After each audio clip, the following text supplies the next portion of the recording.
नमस्कार। आज की इस खास ऐतिहासिक चर्चा में आपका स्वागत है। देखिए, 2 मई कोई आम तारीख नहीं है।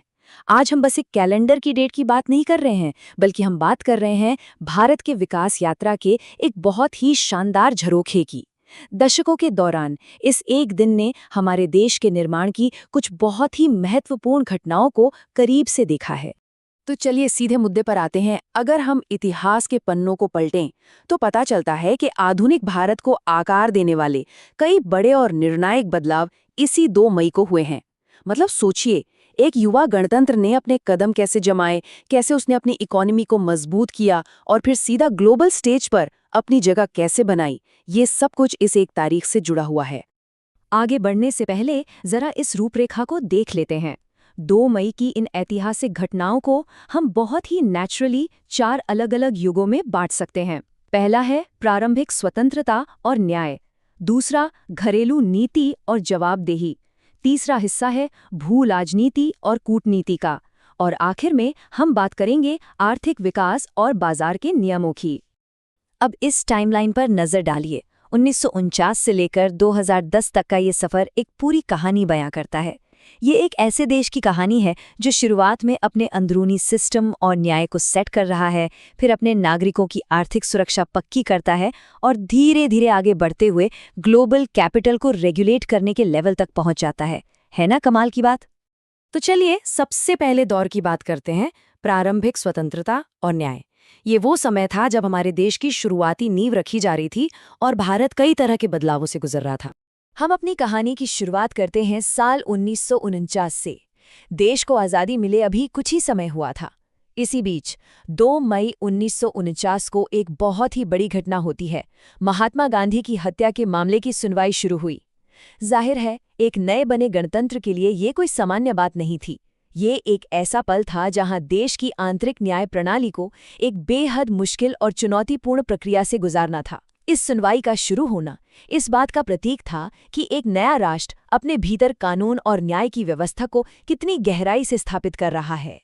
और यहाँ जो बात बहुत ही शानदार तरीके से सामने आती है वो ये है कि राष्ट्र निर्माण का काम एक साथ कई मोर्चों पर चल रहा था।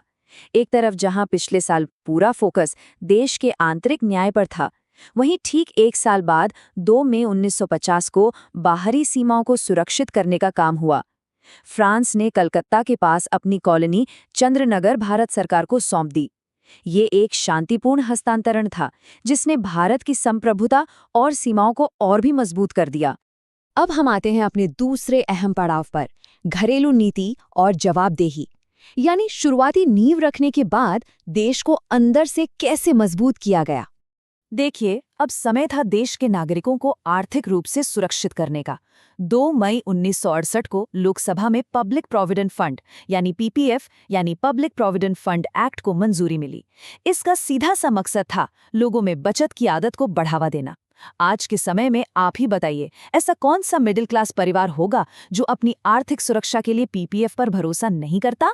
बिल्कुल, और इस भरोसे की ऐतिहासिक नींव इसी दिन रखी गई थी। ये देश के लोगों को आर्थिक रूप से आजाद बनाने की दिशा में एक बहुत बड़ा कदम था।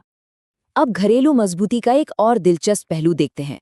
2 मई 1996 को एक बहुत ही चर्चित और विवादास्पद धर्मगुरु चंद्रस्वामी को धोखाधड़ी के आरोप में सजा सुनाई गई।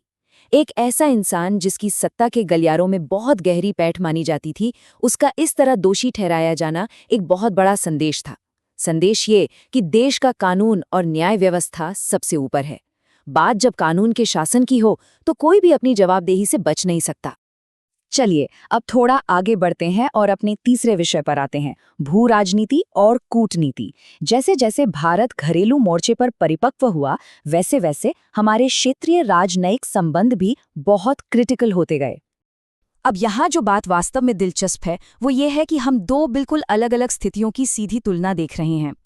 एक तरफ देखिए, दिसंबर 2001 में संसद पर हुए उस भयानक आतंकी हमले के बाद भारत और पाकिस्तान के बीच रिश्ते पूरी तरह से तोड़ दिए गए थे। ये एक बेहद तनावपूर्ण दौर था। लेकिन दूसरी तरफ 2 मई 2003 को भारत ने पाकिस्तान के साथ राजनयिक संबंधों को फिर से शुरू करने का ऐलान कर दिया।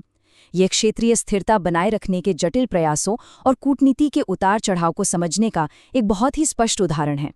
तो इसी के साथ हम आते हैं अपने चौथे और आखिरी हिस्से पर, आर्थिक विकास और विनियमन। ये वो दौर था जब भारत ने ग्लोबल मार्केट में अपने कदम पूरी मजबूती से रखे। अब भारत के इस ग्लोबल कदम का एक बहुत ही शानदार उदाहरण देखिए। 2 मई 2008 को अनिल अंबानी ग्रुप की कंपनी रिलायंस पावर लिमिटेड ने इंडोनेशिया में 3 कोयला खदानों का अधिग्रहण किया। सोचिए, ये सिर्फ कोई आम बिजनेस डील नहीं थी, ये इस बात का एक बहुत बड़ा सबूत था कि अब भारतीय कॉरपोरेट संस्थाएं देश की सीमाओं से बाहर निकलकर इंटरनेशनल लेवल पर अपना दबदबा बना रही थीं। ये एक नए और आत्मविश्वासी भारत की आर्थिक क्षमता की साफ झलक थी। तो यहाँ सबसे महत्वपूर्ण बात यह है कि इकोनॉमी के बढ़ने के साथ साथ सही नियम कानून होना भी उतना ही जरूरी है ना? 2 मई 2010 को सेबी का एक बड़ा ही अहम नियम लागू हुआ। प्राथमिक पूंजी बाजार में नए इशू खरीदने के लिए खुदरा यानी रिटेल निवेशकों को तो पहले से ही 100% एडवांस पेमेंट करना पड़ता था, लेकिन इस नए नियम ने खेल बिल्कुल बराबर कर दिया। अब संस्थागत निवेशकों यानी इंस्टीट्यूशनल इन्वेस्टर्स को भी यही नियम मानना था। इससे हमारा बाजार सबके लिए कहीं ज्यादा पारदर्शी और सुरक्षित हो गया। देखिए, 1949 से लेकर 2010 तक की इस पूरी यात्रा ने हमें दिखाया कि कैसे हमारे देश ने न्याय, सुरक्षा, कूटनीति और अर्थव्यवस्था हर मोर्चे पर खुद का विकास किया है। 2 मई की तारीख सच में भारत की कहानी के कई अहम पन्नों को अपने अंदर समेटे हुए है। अब इस चर्चा को खत्म करने से पहले मैं आपके लिए एक सवाल छोड़ना चाहती हूँ। जैसे जैसे हमारा इतिहास आगे बढ़ रहा है, आपको क्या लगता है 2 मई की इस तारीख को अगला कौन सा बड़ा मील का पत्थर देखने को मिलेगा? ये सच में सोचने वाली बात है। आज की इस चर्चा में मेरे साथ जुड़ने के लिए आपका बहुत बहुत धन्यवाद। सीखते रहें और इतिहास के इन पन्नों को ऐसे ही एक्सप्लोर करते रहें।